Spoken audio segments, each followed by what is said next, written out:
I sold all your stuff. I'm going to the Keys with the money. What? Why did you do that? Just for childbirth. You overreacted by going back home for so long. It's a punishment for throwing away your responsibilities at home. You should be very sorry for what you did and behave from now on. My mother-in-law showed me the $100 bills she must have gotten from selling my personal belongings and smirked at me. After a difficult pregnancy, my baby was finally born. And yet, the moment I returned home, I'm greeted by her harassment. Do I have to live in this hostile environment for the rest of my life? Being bullied by mother-in-law while raising a child and doing housework. I absolutely cannot endure such a life. My body trembles with anger. An inexpressible emotion overcomes me. Then, things take a sudden turn. An unexpected outcome falls upon us. I am Lisa, 30 years old. I became a full-time housewife when I got married a year ago. I met my husband Sean about 6 years ago. We were colleagues, and at the same time, we were rivals. Both of us were extremely passionate about our work. We competed to take the initiative for the projects assigned to us by our superior. I refused to lose to him in any project or presentation. They must have had a positive effect. Before I knew it, we had gone from good rivals to good supporters. We were drawn to each other for the way we worked hard at our job. We got married after 2 years of dating. He requested something unexpected at the time of the registry. It may be wrong to ask this to someone who loves working, but I want you to be a full-time housewife. What? A housewife? You see, I'm not saying I don't want to. I'm just a little surprised. To be honest, I was shocked. It just sounded quite an outrageous request at the time. I found the job challenging more than I liked it. It wasn't like I didn't want to do the housework, so it depended on the reason. I didn't mind becoming a housewife, as he put it. Why do you ask me that? He became a little flustered. I'm really not good at housework. What? I think you would most likely end up taking care of the home by yourself. On top of it, if you have to work full-time, it'll be a lot of burden on you. Oh no, I'll be fine. If you really want to continue working, I'm okay with it. But honestly, I want you to be a housewife and take care of the house. Oh, babe. He was aware that it was a selfish request and spoke apologetically from beginning to end. I felt somewhat endeared to him. After thinking about it for a while, I decided to accept his wish. I resigned from my job upon marriage and devoted myself of taking care of the house. However, I regretted my choice right away. I never realized how painful it was to stay at home. It all started with a trivial matter. One day, a few days after I got married, the doorbell rang. I thought it was a courier, so I opened the front door without checking who it was. There stood my mother-in-law, Mary. Oh, hi, Mary. Hey, Lisa. My name is Lisa. All right, whatever. Let me inside. Wait! She forcefully came into the house after mistaking my name. She kicked off her shoes, sat down on a sofa, and made herself at home. Then she looked around the room and let out a deliberate sigh. When I went to the kitchen to make a drink for her, she yelled loudly at me. You stay home all day, but it seems that you can't even clean properly. There's dust on the edge of the picture frame, and your hair is on the floor. Excuse me. I'm planning to clean in the afternoon. Why are you young people so quick to make excuses nowadays? You have no common sense. I'm sorry. I wonder why Sean chose you. I could have found a better match for him. She suddenly showed up and immediately started throwing sarcasm at me. She was the mother of my beloved husband after all. Of course, I didn't want her to dislike me, but recognize me as a member of her family. I wasn't going to talk back to her for those reasons. I kept my mouth shut and just listened to her unreasonable remarks. After that day, she began to come over frequently. She always looked for faults and criticized them. She complained that the house was not tidy enough and that the laundry was left in the dryer. She commented that she felt sorry for Sean for having an incompetent wife, and so on. My nerves were getting frayed by her heartless words. No matter how much stress I felt, I couldn't talk to Sean about it. I thought about asking him for advice many times. In the beginning, if I did, he would have probably got furious and scolded her. But it was highly unlikely that she would have backed down quietly after that. On the contrary, I thought that it would have probably ignited the fire even more. I was too afraid to confide in him when I thought of that. His father passed away when he was in college. Since then, he had been living with her. Her attachment to him was so strong. She once suggested that the three of us should have lived together. He firmly refused her idea, but it was becoming more or less the same as living together as she came over to bully me almost every day after we got married. Then, a turning point came to me. It was on our first wedding anniversary. I was feeling ill and, on Sean's advice, went to the hospital. There I found out that I was pregnant. When I told him about it, he looked at me puzzled. I showed him the echo picture, and he suddenly burst into tears. Oh my God, we're going to be parents. Yes, that's right. You're going to be a father. Whoa, I'm so happy that I can't stop crying. Oh, I'm so happy too. I don't know why the tears. Thank you, honey. I'm going to work harder from now on. For the baby's sake, let's both do our best. We will. I was overjoyed when I got married, but I felt a different kind of happiness this time. To have a new life in my belly with the person I loved was much a mysterious and blissful thing.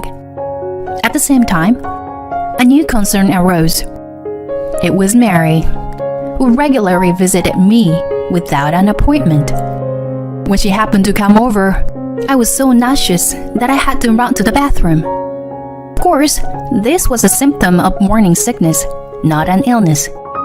She guessed something from the sequence of my actions and grinned at me as I came out of the bathroom. Are you pregnant? Oh, well, I knew it. Why didn't you tell me when you found out? I'm sorry, but I'm suffering from morning sickness right now. I was going to tell you when I was in the stable period. Oh, well, that's okay. But more importantly, I'm assuming it's a boy, right? Suddenly, I was asked an unexpected question, and my thoughts stopped. We haven't found out the sex yet, and it didn't even make any difference anyway, as long as the baby was born healthy.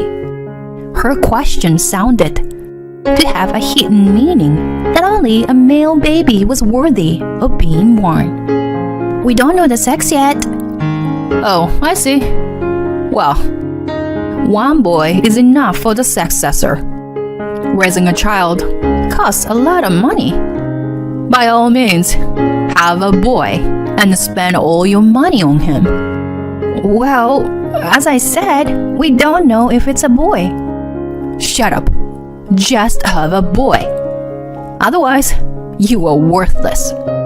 She opened the refrigerator with a giggle and grabbed the Jell-O for herself. Sean had bought it for me as I couldn't eat anything else. I felt an emptiness inside, more than anger, and I was left with an undescribable taste in my mouth. I sobbed quietly after she left.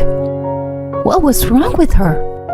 It didn't matter what sex the baby was, as long as it was born healthy. That was all that matters. I thought everyone thought that way. She had experienced childbirth and raising a child before me. How could she say such a thing without a care in the world? Then I was convinced. If I had to deal with her any longer, I would have driven myself crazy during the pregnancy. If I didn't do anything about it, I would have affected not only me, but also my unborn baby. It wasn't a typical thing to go back to one's parents for childbirth. However, I told Sean that I wanted to return home because I was too anxious about my first delivery and decided to leave at 7 months pregnant. Mary complained that it was ridiculous and that I was abandoning my responsibilities at home, but I was not going to take any risk. Sean readily agreed, so I packed up and went back to my parents in another town. He visited me regularly, while I received numerous spiteful messages from Mary every day. You lack a sense of responsibility as a wife. I feel sorry for your child for having an incompetent mother like you. Have a boy and come back as soon as possible. And so on. All the messages sounded like I was doing something wrong. I felt nauseated every time I saw them, so I turned off the message notification and stopped looking at them. A few months later, I gave birth to a long-awaited first child. It was a girl. She was so adorable that I didn't care about the gender. Sean seemed to feel the same way. He held her in his arms and shed tears of joy. Thank you, honey. Great job. I can't wait to welcome you guys back home. I'm looking forward to a new life together. I'll put the crib together, and if there's anything else you need, I'll take care of it. Call me when you're feeling better. Thanks for everything, hon. Sean's work was in the midst of its busy season. He was working overtime every day. Although we regularly had video calls, it seemed he was bringing work home, too. Unlikely, his business trip coincided with my return, and my father had to drive me home. It had been a few months. What was different from when I left was that I was holding my beloved baby in my arms. However, I felt something weird once I was in front of the house. Sean was supposed to be away on the trip, but I felt another presence inside. I opened the front door with trepidation, and sure enough, the door was unlocked and the living room light was on. I slowly walked down the hallway and peeked into the living room. To my surprise, Mary was there. "What are you doing here?" She turned around to my voice, and then smiled wryly and slowly approached me. It's been a long time, Lisa. You're really useless to give birth to a girl. Answer my question. Why are you in my house? There's a duplicate key under the pot at the front door. I haven't told Sean, but I've been coming here regularly. That's trespassing. What's wrong with a mother visiting her son's house? She smiled condescendingly and pointed to my room. By the way, I cleaned up your closet. For what? What do you mean? I sold all your stuff. I'm going to the kids with the money I made. She took out a wad of $100 bills and waved it in front of my face. When I went to check my closet, I found my jewelry box emptied and all my designer's bags gone. I guessed that the bills had come from the sales of my things. I went back into the living room and shouted at her. How dare you? Why did you take my things without my permission? Why? Of course, it's because I don't like you. You don't even work, but you have expensive stuff. That's why I sold them all. But how could you go to such length? Just for childbirth. You overreacted by going back home for so long. It's a punishment for throwing away your responsibilities at home. You should be very sorry for what you did and behave from now on. It was at the moment that my heart instantly shattered. What the hell? Why did I have to go through this hell? It was unforgivable. I didn't need to put up with her. My body trembled with anger, and the back of my throat flared up. My vision distorted, and her face, smiling fearlessly, crumbled. I was so enraged that I was about to scream my head off at her. At the moment, my daughter started crying, and I came back to myself. I could not stay there any longer. I opened the door to leave the living room with my daughter in my arms. Then I bumped into Sean, who had just returned home. He was full of anger.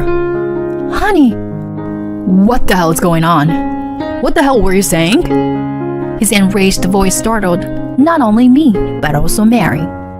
She was probably more freaked out than surprised. Sweating profusely from her face, she rushed to his side. Sean, when did you get back? Just a few minutes ago. When I opened the front door, I heard your loud voice. Did you break into her house and sold Lisa's personal things? No, it's not what you think. I was just teaching her a lesson to be a good wife. You understand that, don't you? She gave birth to a girl. You must be upset too. What's wrong with the girl? Huh? She is still our baby, no matter what. Who the hell you think you are to tell us what's right and wrong? I am your mother. She raised her voice in grief, but the expression on his face didn't change. He continued to scold her relentlessly. In addition to trespassing, you are guilty of embezzlement by selling someone's property without permission. What you did is a crime. I will never think of you as my mother again. Listen, I'm doing this for you. What's in it for me? I've never felt so much disgust for someone before. If you ever hurt Lisa again, I'll turn you to the police. Oh no, wait, Sean! Shut up! Get the hell out of here! He grabbed her arm tightly and pulled her towards the front door. She desperately resisted. When her eyes caught mine, she tearfully pleaded with me. Lisa, please help me. I didn't mean to hurt you. I just wanted to make you a good wife. I don't care if the baby is a boy or a girl anymore. Please tell him it's a misunderstanding. Even in such situation, it seemed that an apology was not an option for her. If only she would have apologized from the bottom of her heart, even just once, I would have thought about it. There was no way to save her at that point. I gave a death stare to the woman who had conveniently begun to appeal to me. You don't care if it's a girl or boy? I don't need you to tell me that. An heir? What era do you think you live in? She was not born to be at your beck and call. I put up with your harassment for a long time, but I've had enough. I will never consider your family again. Don't even mention my name from now on. Even when we decide on the baby's name, we will never tell you. I won't even let you see her. I will not let someone like you, who enjoys stepping on people's hearts, touch her. Now, get out of here and stay the hell away from my family. As soon as I finished, Sean pushed her out the door and threw her bag onto the street. She must have been in great shock. She was crying and apologizing for an hour in front of the house. Of course, we did not react at all. We have completely severed our relationship with her since then. We never let her see her daughter, and when she visits us at home, we never let her in. The only contact we made was to demand compensation for selling my things. when Sean confronted her with the idea of suing her if she didn't pay up. She readily agreed. As a result, her small savings are running out. Now, she can no longer live on her pension alone and works as a cleaner. I don't think I will have anything to do with her again, under any circumstances in the future. Sean must have been prepared for that and cut off the relationship with her. We, on the other hand, are now living happily with the three of us. Now that Mary is out of the picture, I realize how happy I am to be able to spend ordinary days. I'm sure that we will encounter various difficulties in the future. I hope to overcome them with my husband and sometimes with my daughter as a family of 3. Harassment from my mother-in-law Anita.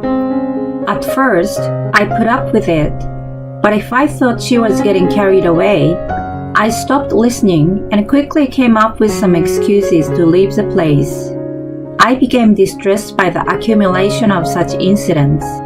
I researched on the internet and various books about problems between mothers-in-law and daughters-in-law and how to solve them. I even gave her a gift of a brand name item after discussing it with my husband. She seemed happy, perhaps because my husband was there, but she didn't thank me and I never saw her use it. I'm Nancy, a 26-year-old housewife. I met my husband Dan through work and got married 2 years ago. He was self-employed and quite busy. We lived with his parents. It was them who proposed that we live together. Dan was the eldest son and was very family-oriented. I knew there was no way for me to refuse from the moment the idea came up. Anita was particularly enthusiastic. We have renovated and added more rooms to the house. You will have your own space, so it's not a bad deal, right? She said over and over again. Although I accepted it, I made it clear that we would not interfere in each other's lives as much as possible. If I told her directly, it would have raised an issue, so I asked Dan to do it. When she was told that, she looked quite displeased. In the end, she was happier to be able to live with us and accepted the condition. I had been working as a temp before, but when I got married, I quit the job at Dan's request. To be honest, I didn't really like housework and was not good at being idle at home. Instead, I got busy taking online courses and acquiring skills. I had come to understand after living together with Anita that she was much more nagging and particular than I had expected. One day, I heard her shouting from the bathroom, "Hey Nancy, I told you many times to buy the same kind of detergent." "I'm sorry, Anita. I couldn't find it at the usual supermarket." "Then go around to the other ones until you find it." If I did the laundry, she told me in detail which detergent to use and which clothes to wash together. One time, whether she was just having a bad day or she really didn't agree with the way I did it, she told me to redo all the laundry. "Don't worry about it. They're probably clean." "Don't talk back to me.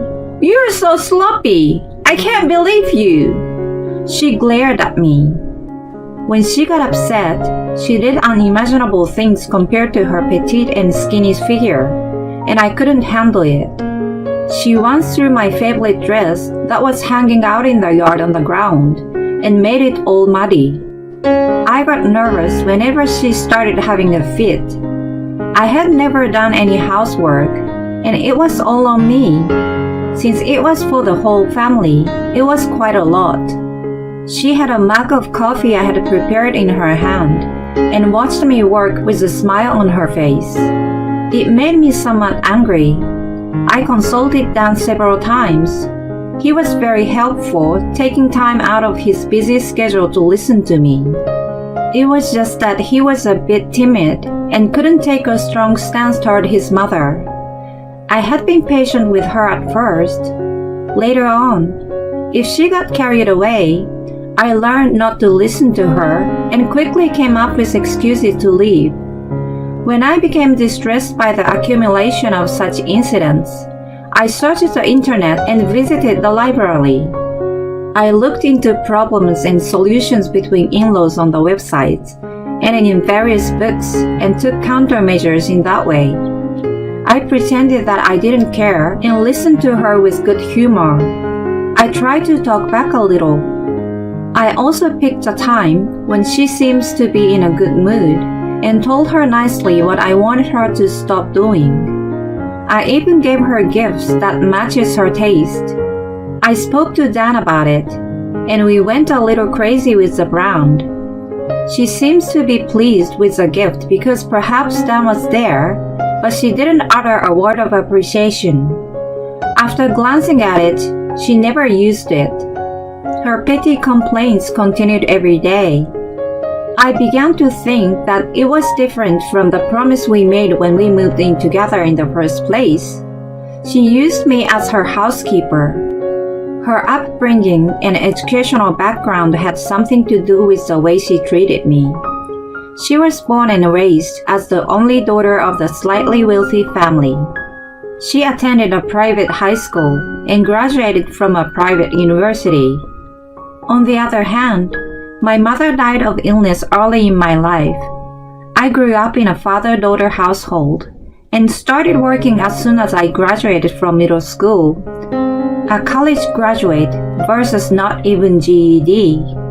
Despite the different circumstances, the fact was the fact. "You are really lucky, aren't you?" she always said sarcastically to me. "You are married to Dan even though you have a low education. Thanks to our kindness, you are blessed with a good life. But I think you should have known your place and stepped aside." I was at a loss for words. "You should at least devote yourself to housework and take responsibility for lowering our family standard," she triumphantly proclaimed to me. I didn't know what standard she was talking about, but I doubted a normal person would say such a thing. When I looked up the university she graduated from, I found that it wasn't as outstanding as she made it out to be. It didn't have a history or tradition to be proud of, and the rate of getting into grad school or employment was not that great either. I was not impressed. For her, I guessed it was more like having a daughter-in-law who was not at all in line with her beloved son. She loved to travel with her friends and also took equestrian lessons amongst other hobbies. When she returned from a trip, she was usually in a good mood and bragged about it to me. "My hobbies enrich me and relieve my stress. They are indispensable for me," she declared, but her hobbies were quite expensive and concerning to me. The travel destination was often overseas. Her host cost a lot of money to be boarded. She left all the housework to me and was able to freely make her own schedule. I didn't see her as having a stressful life. If there was stress, it should have been mostly dissipated by bullying me. Moreover, whenever she needed money, she always came to us. "Hey, can you lend me some money? I really want something right now. I repay you back." It escalated to the point that Dan even had to tell her, "Aren't you spending a little too much? I can't give you any more this month." She seems not to care and came up with some excuses to persistently ask for more. He usually ended up giving her money after all. She always said she was going to pay us back, but we never received any money back. I let out a sigh as I kept an accounting book. We had lent her over $2,000 since the beginning of that year. It was only the beginning of summer then, and it was not looking so good for the future. At that moment, she passed by and rushed me to make lunch for her. It was a usual occurrence, but it pricked my nerve for some reason at that time. "Could you go and buy or order your lunch today? I'm too busy and already tired." She looked at me with a puzzled look on her face, but she immediately became angry. What a lazy person you are! You can't do anything but housework, so you should at least cook lunch. I always tell you that something simple is enough for me. There are supermarkets and delis within walking distance that serve delicious ready-made food. I have other things to do. I've explained it to you several times before. Are you serious? You want me to walk? I don't want to. Stop talking and hurry up. I'm hungry. She and I were talking in parallel. Well, it was the same old thing, so I didn't feel anything anymore. I had something I really needed to do that day. I excused myself and got up from my seat. She was infuriated seeing me leave. You're an ungrateful bastard. An incompetent girl like you don't need to be in this house. I couldn't remain silent being called names. Incompetent? What is incompetent about me? Please enlighten me. What about you in that case? You leave the housework to me and spend all your time playing around, and you even ask me for money. Who are you to tell me that I'm incompetent? She flinched a little at my unusual stern retort compared to my usually careful wording and calm tone. She continued to counterattack me. Enough! Get out of here! I'll have you guys get a divorce! I involuntarily tightened my expression, but inwardly I was thinking it was a good chance. I tried to keep as calm as possible and responded to her. That's fine. I'm actually happy to leave. I've been wondering what good there is for me in this kind of life, but you're going to regret it. I immediately turned my back on her and went to my room. I felt surprisingly refreshed. It was as if I were the heroine of some movie. She was cursing me out, but I could care less. Soon after that, I packed my necessities and left the house. I called Dan to make sure he wasn't going to worry. He sounded quite surprised at first. I told him about all the bullying I had been keeping in my heart.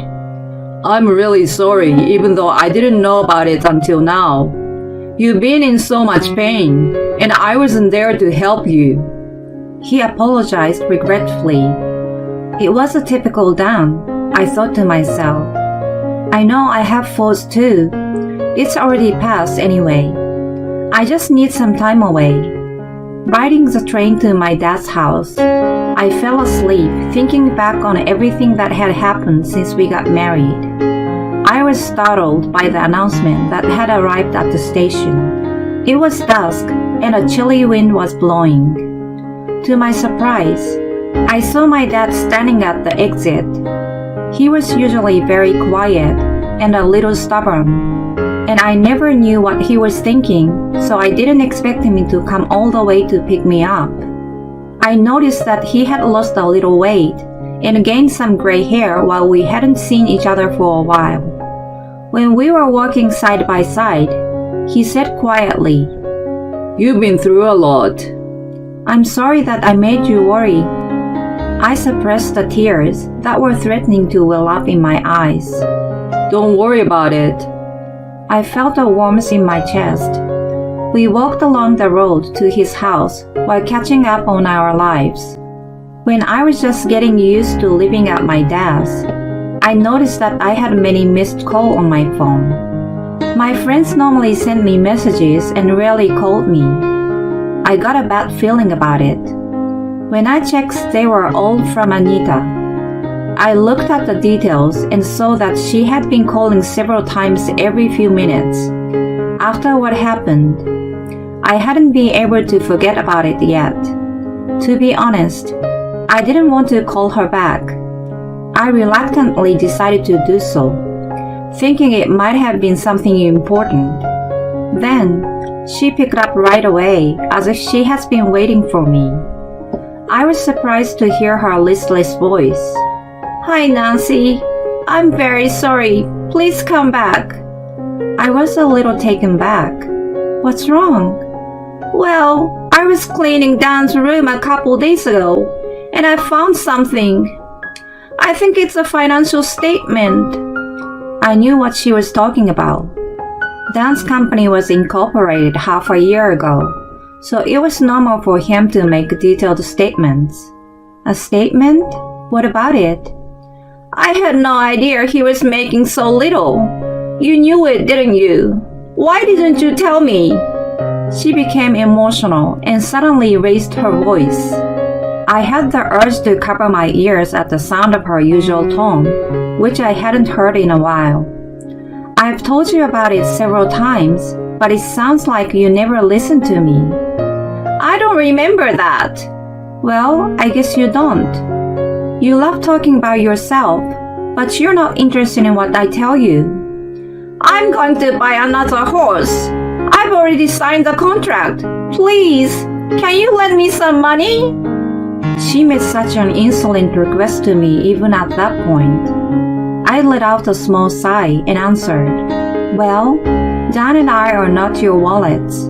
Please use your own savings. Besides, you will eventually receive a pension, right?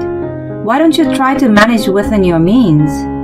I don't have much savings. Please, I'm begging you. Before that, do you have enough money to live on this month? I think you were just barely making ends meet last month. Since the one who has been cooking for you is gone, you must have been eating out or buying food all the time. She cleared her throat and fell silent as if I had hit the bull's eye. Your cooking wasn't bad. Actually, Dan told me to apologize to you and reflect on what I had done. Oh, did he? Well, I don't care anymore. Of course, I didn't mean it, but I couldn't think of anything else to say. I just strongly hoped that I didn't have to be involved with her anymore. Unaware of my thought, she happily continued, Is that so? That's great! Now we are reconciled. Will you come back soon? Her tone of voice brightened. I was amazed by her self-serving way of thinking. I can't live with you again, so please move on. Instead, you might want to worry more about your own future. What? What do you mean? She was puzzled as she had no idea.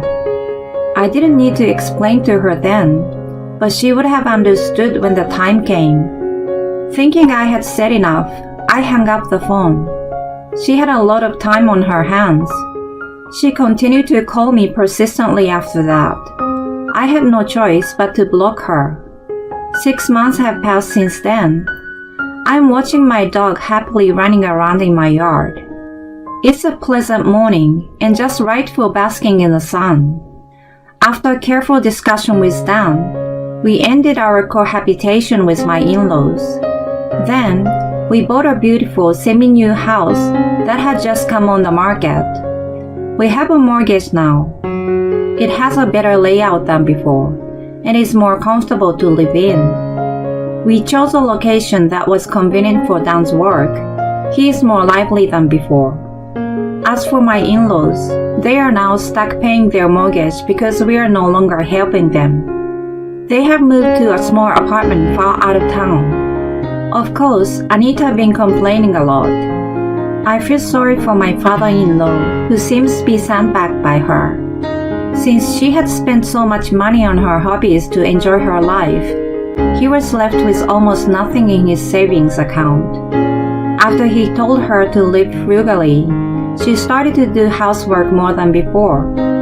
When she cooks, it takes quite a long time to make one dish, which neither looks good nor tastes good. I've heard that my father-in-law is better than her. She had been nagging me so much, but it turns out she can't even do it herself. How embarrassing. It no longer matters to me anyway. I've gotten a GED and plan to attend a university in the fall. I'm accepted to a popular university with a long history and tradition. I have always been good at mathematics and interested in economics. I taught myself stock trading from the time I was working as a temp and played around online. I started with a small amount of money at first and gradually increased the size of my fund. Dan's business was hit hard by the recession when I left home after a dispute with Anita, and his income dropped considerably.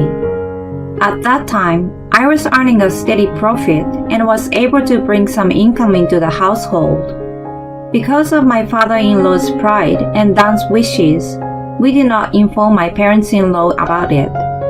If they watched my behavior very closely and had common sense, they would have noticed. While we lived together, Anita looked down on me from the start and treated me like a housekeeper. In the end, she missed the opportunity to live happily as a family. I did think about divorcing Dan at one point. However, after discussing it with him and my father-in-law, we agreed that she would have no contact with me in the future. In fact, I'm feeling much better, and my investments are going quite well since I stopped seeing her. The hot coffee I drink while being soothed by the sight of my cute dog brings me such joy in my life. I will be a university student starting in the fall.